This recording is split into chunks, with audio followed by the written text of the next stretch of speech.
অগণিত ভক্ত সমাগমে চলেছেন তার মাসির বাড়িতে।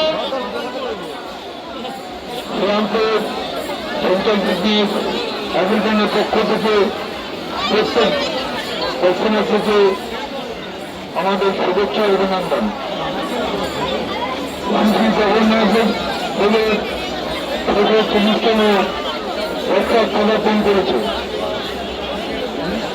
আমাদের সংকল্পনাতে প্রতি বছরের ন্যায় এবছরে জলছত্র আয়োজন করেছে। আমাদের এই জলছত্র এই অনুষ্ঠানে আসবেন, অনুষ্ঠান করে অনুষ্ঠান এবং বিশুদ্ধ জল পান করে যাবেন। সঞ্চার পিকনিকের পক্ষ থেকে